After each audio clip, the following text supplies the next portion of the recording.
नमस्कार दोस्तों, अब हम चलते हैं एमसीक्यू के पार्ट 4 पर। ठीक है, तो बिल्कुल ध्यान से देखिएगा और अच्छे से समझिएगा। ठीक है, चलते हैं क्वेश्चन नंबर फर्स्ट पर। क्वेश्चन नंबर फर्स्ट है, in a triangle P Q R if P Q is equal to 6 centimetre, so 6 centimetre और P R is equal to 8 centimetre. ठीक है, क्यू एस 3 सेंटीमीटर है, बट अभी S point आया नहीं है आगे, और इसे रीड करते हैं। And P S is the bisector of angle Q P R. Q P are जो एंगल है, इस एंगल का बाइसेक्टर है पी एस, मतलब यहां पर एस पॉइंट आ रहा है। ठीक है, और क्यू एस की वैल्यू हमें दे रखी है 3 सेंटीमीटर। हमें फाइंड क्या करना है, what is the length of S R. S R की वैल्यू फाइंड करनी है हमें। अब देखिए, सबसे पहले इस क्वेश्चन के बेसिक फंडे पर जाइए कि इसे सॉल्व किस तरीके से करेंगे। ठीक है, अब पाइथागोरस जैसा तो कुछ यहाँ लगेगा नहीं। ठीक है, क्योंकि आपको ये वैल्यू नहीं दे रखी, ये भी नहीं दे रखी है। ठीक है, और कोई ये भी नहीं दे रखा कि 90 डिग्री का है। सबसे पहली बात तो 90 डिग्री पे है, ये आपको कंफर्म नहीं है। अब सबसे पहले देखिए, इसके लिए हमें एक इसका जो रूल्स है वो पता होना चाहिए कि जब इस टाइप से कोई एंगल बाइसेक्टर करता है, कोई एंगल बाइसेक्टर होकर जाता है इधर से, तो यहाँ पर जो है पी क्यू और क्यू एस का, ठीक है, मतलब Q S upon S are का रेशो किसके इक्वल हो जाएगा, Q P upon P are के। ठीक है, देखिए, तो इसके लिए रिलेशन याद रखना पड़ेगा आपको। क्या रहेगा, Q S upon S R equal to किसके होगा, P Q upon P are.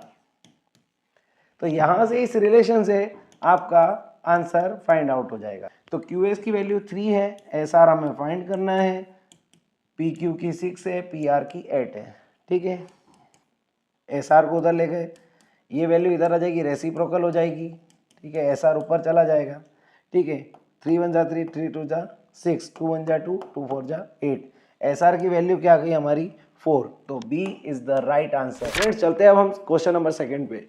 The length of the diagonal of the rhombus are 16 centimeter and 12 centimeter. Then the length of the side of the rhombus. देखिए, rhombus होता क्या, पहले आपको ये पता होना चाहिए। रोम्बस होता है जिसकी चारों साइड्स इक्वल होती है, स्क्वायर जैसा रहता है, बट जरूरी नहीं कि ये 90 डिग्री पर रहे। ठीक है, इसलिए रोम्बस, तो इसकी ये सभी साइड क्या होगी, ए, क्योंकि ये चारों इक्वल होती है। ठीक है, 4 साइड्स आर इक्वल। ठीक है, अब सबसे पहली बात क्या, इसके डायगोनल दे रखें D1 एंड D2। ठीक है, D1 और ये D2। तो D1 D2 की वैल्यू हमें दे रखी है 16 सेंटीमीटर एंड 12 सेंटीमीटर। अब आपको ये देखना है, देखिए आपके लिए फॉर्मूला मैंने यहाँ पर पहले से रेडी करके रखा है कि जब दो डायगोनल दे के रखते हैं तो रोम्बस की साइड कैसे फाइंड की जाती है, ये सामने दिख रही है।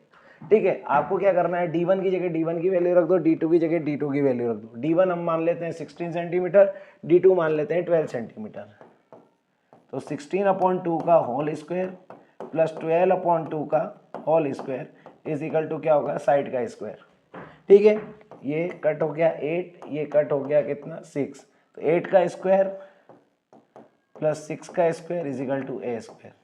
8 का स्क्वायर कितना हो गया 64, 6 का स्क्वायर हो गया 36 is equal to A square.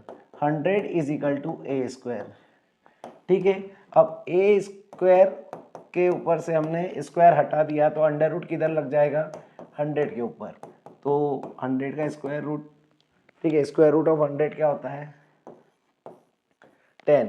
तो हमारी जो रोम्बस की साइड है वो आ गई 10 सेंटीमीटर। तो option B is the right answer. आपकी जो स्ट्रेंथ है वो आपके चैप्टर का बेसिक है। यदि किसी भी चैप्टर का बेसिक आपका मजबूत है, मतलब आपके क्वेश्चन विद इन सेकेंड या विद इन मिनट आप कर सकते हैं, फिर वो क्वेश्चन लेंथी हो या शॉर्ट हो। चलते हैं हम नेक्स्ट क्वेश्चन पर। A flag pole 18 metre high cast a shadow 6.9 metre long. एक पोल है, ठीक है, कितने मीटर हाई है, 18 मीटर हाई, और उसने एक शेडो बनाई है, ठीक है, जो कि 9.6 मीटर लॉन्ग है। अब आपसे क्या कर रहा है, find the distance of the top of the pole. Top of the pole से आपको क्या करना है, डिस्टेंस फाइंड करना है from the far end of the shadow, जो शेडो का सबसे दूर वाला हिस्सा है वहां तक का, मतलब आपको हाइपोटेनियस फाइंड करना है देखा जाए तो। ठीक है, अब आप खुद देखिए क्या करना है हमें इसमें। पाइथागोरस थ्योरम भी लगा सकते हैं हम, ठीक है। अब यहाँ पर दिख रहा है परपेंडिकुलर, ठीक है, ये है बेस, तो आप इजीली क्या फाइंड कर सकते हैं यहाँ पे हाइपोटेनियस। हो सकता है पॉइंट में आंसर आ रहा है, थोड़ा सा कैलकुलेशन लेंदी हो सकता है। हाइपोटेनियस का स्क्वायर इज इक्वल टू क्या होता है, परपेंडिकुलर का स्क्वायर प्लस बेस का स्क्वायर। हाइपोटेनियस की वैल्यू अब यहाँ से हम फाइंड कर लेंगे। परपेंडिकुलर है 18, बेस है हमारा 9.6, ठीक है। 18 का स्क्वायर कितना होता है 324 प्लस 9.6 का स्क्वायर क्या होता है 9216, ठीक है, 9216, और पॉइंट है तो 2 के बाद आपका पॉइंट लग जाएगा, ठीक है। फिर क्या होगा H square is equal to, इनको हम ऐड कर देंगे, तो इनको ऐड करने पे क्या आ रहा है 0.16, इधर 4 और 2 6, 9 2 11 कैरी 1, वही आ गया 416.12। इसको हम 41616 अपॉन में 100 कर देते हैं, पॉइंट हटाकर। अब देखिए हमें स्क्वायर रूट लगाना, तो क्या आ जाएगा 41616 अपॉन में 100। अब जो 41616 जो होता है ये 204 का स्क्वायर होता है, और 100 जो होता है वो 10 का स्क्वायर होता है। अब यहाँ से जैसे हम 0 हटाएंगे तो ऊपर पॉइंट डेसिमल लग जाएगा, तो 20.4 हमारा हाइपोटेनियस आ जाएगा। तो option B is the right answer, option B हमारा करेक्ट आंसर होगा। कैलकुलेशन है, अब 10th क्लास में आने के बाद हमें इतना कैलकुलेशन तो आना चाहिए। अब नेक्स्ट क्वेश्चन पर, ये एपी से रिलेटेड है क्वेश्चन, ठीक है, अरिथमेटिक प्रोग्रेशन से। N in N AP if D common difference is equal to -4 दे रखा है, एन मतलब नंबर ऑफ टर्म, एन 7 दे रखी है, ए एन मतलब आपको लास्ट टर्म दे रखी है उन्होंने कितनी, ए एन 4 दे रखा है, ठीक है। देन ए इज, तो ए की वैल्यू हमें फाइंड करना है, गिवन है हमें डी भी दे रखा है, एन की वैल्यू दे रखी है, एन की दे रखी है, और हमें ए फाइंड करना है। अब सबसे पहले क्या करना है हमें, ए एन का फॉर्मूला क्या होता है, ए एन का फॉर्मूला होता है A plus N minus 1 into D को 4, ए की वैल्यू आपको फाइंड करना है, एन की वैल्यू आपको 7 माइनस 1 इंटू डी की वैल्यू इंटू -4, ठीक है। यहाँ पर 7 में से 1 गया तो कितना आ गया 6 इंटू -4, तो क्या आ जाएगा माइनस का 24, -24 जब इधर आ जाएगा तो प्लस का हो जाएगा इज इक्वल टू ए, तो ए की वैल्यू यहाँ से क्या आ जाएगी 28, तो 28 is the right answer, option D is the right answer. अपने को सिमिलर टाइप के क्वेश्चन इसलिए रखे हैं एक के बाद एक कि आपको उस केस से रिलेटेड हर टाइप के क्वेश्चन आ जाने चाहिए। इसके पहले एपी का हमने देखा था, ए मतलब फर्स्ट टर्म फाइंड करी थी, अब यहाँ पर nth टर्म फाइंड करना है। फॉर्मूला वही रहेगा, क्वेश्चन नंबर 5 है, A N in N AP, ए की वैल्यू दे दी है, डी की वैल्यू दे दी है, एन की वैल्यू दे दी है, तो हमें ए एन फाइंड करना है, ठीक है। वही nth टर्म का फॉर्मूला लगाना है, ठीक है, क्या रहता है A plus N minus 1 into D, A N हमें फाइंड करना है, ए की वैल्यू 3.5 है, प्लस एन हमें दे रखा है कितना 101 माइनस 1 इंटू डी क्या है कॉमन डिफरेंस 0। बहुत ही सिंपल हो गया ये, एन प्लस, अब इसमें से ये माइनस हुआ तो 100, बट इसका इंटू किस में हो रहा है 0 में, तो ये पूरी टर्म क्या हो जाएगी 0, तो हमारा आंसर क्या आ गया ए एन 3.5, तो 3.5 इज द राइट आंसर। और ये तो क्वेश्चन हमने अभी सॉल्व किया है, इसको देखो विद इन सेकेंड कैसे सॉल्व कर सकते हैं, विद इन सेकेंड इसलिए सॉल्व कर सकते हैं क्योंकि अगर आप क्वेश्चन पढ़ रहे हैं तो आपका क्वेश्चन में पूरा ध्यान होना चाहिए कि कॉमन डिफरेंस क्या है 0। कॉमन डिफरेंस होता क्या है T1 T2 T3 T4, मतलब ये जो भी टर्म है इनके बीच का डिफरेंस उसको हम क्या बोलते हैं D, common difference. Common difference ही 0 है, मतलब कॉमन डिफरेंस 0 है मतलब क्या है वो नंबर कंटिन्यू आ रहा है एक के बाद एक, तो उससे ही पता चल जाएगा कि जो फर्स्ट टर्म होगी आपकी वही अदर टर्म भी होगी, उसके बाद वाली टर्म भी वही होगी, क्योंकि कॉमन डिफरेंस 0 है, तो इतना सॉल्व करने की भी जरूरत नहीं है। तो विद इन 1 सेकेंड आप आंसर पे टिक कर सकते हैं अगर आपका ध्यान क्वेश्चन पे प्रॉपर होगा। तो चलते हैं अब हम नेक्स्ट क्वेश्चन पे। क्वेश्चन नंबर 6 है the first 4 term of an AP. First 4 term AP की हमें फाइंड करनी है। यदि फर्स्ट टर्म हमें दे रखी है, फर्स्ट टर्म मतलब ए की वैल्यू हमें -2 दे रखी है and the common difference is, and D की वैल्यू कॉमन डिफरेंस की वैल्यू हमें -2 दे रखी है। तो हमें फाइंड करना है कि वो एपी की 4 टर्म कौन कौन सी है। देखिए टर्म फर्स्ट मतलब क्या होता है ए, तो ए हमें डायरेक्ट दे रखा है मतलब -2 तो हमारी फर्स्ट टर्म होगी, ठीक है। T2 मतलब टर्म सेकेंड क्या होता है A plus D, common difference 8 कर देंगे, तो ए की वैल्यू -2 है प्लस माइनस, अब डी की वैल्यू भी -2 है तो क्या हो जाएगा सेकंड टर्म की वैल्यू -4, तो -2 -4, ठीक है। पहली बात तो ऑप्शन ए और ऑप्शन बी तो यूं ही कट हो गया है, ठीक है, मतलब आपका आंसर अब सी और डी में से आना चाहिए। अब देखिए यहाँ पर आपको देखो कॉमन डिफरेंस हमेशा सेम रहता है, तो ये वाली वैल्यू भी कट हो जाएगी, क्यों, क्योंकि यहाँ से यहाँ तो कितना है कॉमन डिफरेंस -2, पर यहाँ से यहाँ पे कितना हो गया -4, तो इससे यूं ही पता चलता है कि कॉमन डिफरेंस क्या है, अलग आ रहा है, तो कॉमन डिफरेंस कभी भी अलग नहीं होता है, इसलिए ऑप्शन डी भी कट हो जाएगा, तो option C is the right answer होगा, ठीक है, option C is the right answer. आप अगर यहाँ पे सॉल्व करके भी देख लेंगे तो वही है a प्लस 2d -2 माइनस का 2 इंटू डी मतलब -4, क्या आ जाएगा -6। देखिए आप T4 is equal to a plus 3d -2 -6 -8, तो इस तरीके से हमारा option C is the right answer. हमें एलिमिनेट करना भी आना चाहिए, उससे भी हमारे कॉन्सेप्ट बहुत अच्छे से क्लियर होते हैं। हमें बेसिक फंडे याद होंगे किसी चैप्टर के, तभी तो हम जज कर पाएंगे कि ये ऑप्शंस क्यों नहीं है आंसर, ठीक है, क्योंकि ये दोनों थोड़े सिमिलर दिख रहे थे, ऊपर वाले तो वैसे ही रिजेक्ट हो गए, ठीक है, तो इससे आपका भी समय बचेगा, ठीक है। चलते हैं नेक्स्ट क्वेश्चन नेक्स्ट क्वेश्चन बोल रहा है if two solid hemisphere of same base radii R, ठीक है, दो हेमिस्फीयर है, ठीक है, एक ऐसा ही हेमिस्फीयर है पर वो इसके ऊपर है, ठीक है, उनके दोनों बेस को ज्वाइन करके उन्होंने एक क्या कर दिया है, एक टुगेदर मतलब दोनों को साथ में मिला के एक इस तरीके से शेप बना दिया है।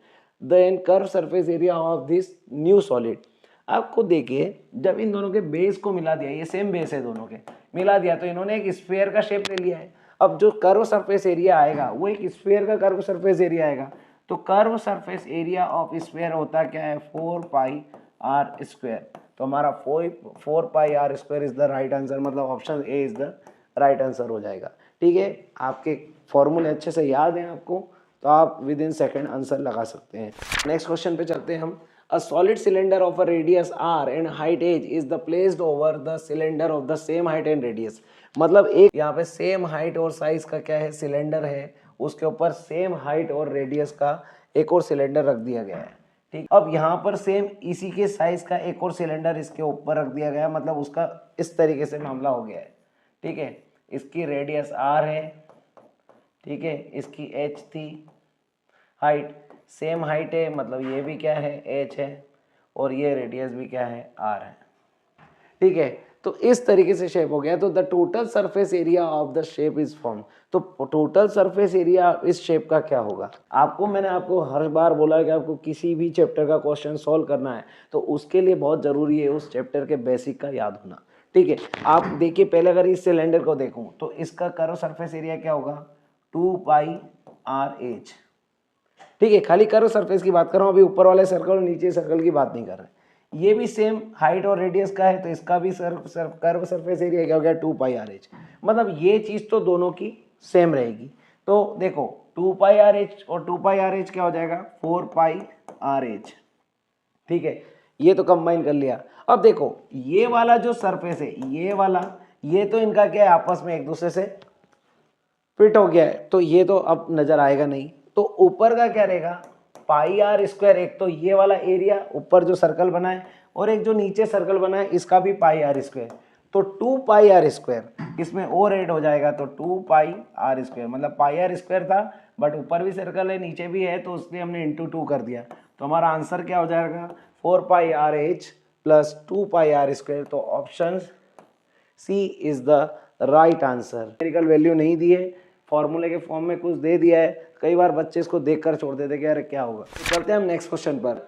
Volumes of the two sphere are in the ratio 64:27, the ratio of their surface area, हमें वॉल्यूम का रेशो दे दिया है कि वॉल्यूम ऑफ बिग स्फीयर, ठीक है, एक और वॉल्यूम ऑफ स्मॉल स्फीयर, ठीक है, कितना है रेशो में 64/27, ठीक है। तो वॉल्यूम क्या होता है स्फीयर का 4/3 पाई आर क्यूब, अब ये बड़ा है, इसका रेशो की वैल्यू बड़ी है तो हम इसको बड़ा आर कैपिटल आर ले लेते हैं, ठीक है, 4/3 पाई आर क्यूब, इसको भी 4/3 पाई स्मॉल आर क्यूब लिख लेते हैं, इज इक्वल टू 64/27।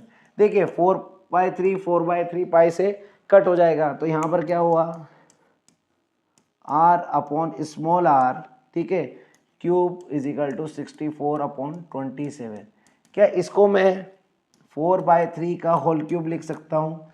ठीक है, बिल्कुल लिख सकता हूँ, क्योंकि 64 4 का क्यूब होता है, 27 3 का क्यूब होता है, क्यूब से क्यूब कट गया, तो कैपिटल R और स्मॉल r का रेशो क्या हो गया, 4:3 का।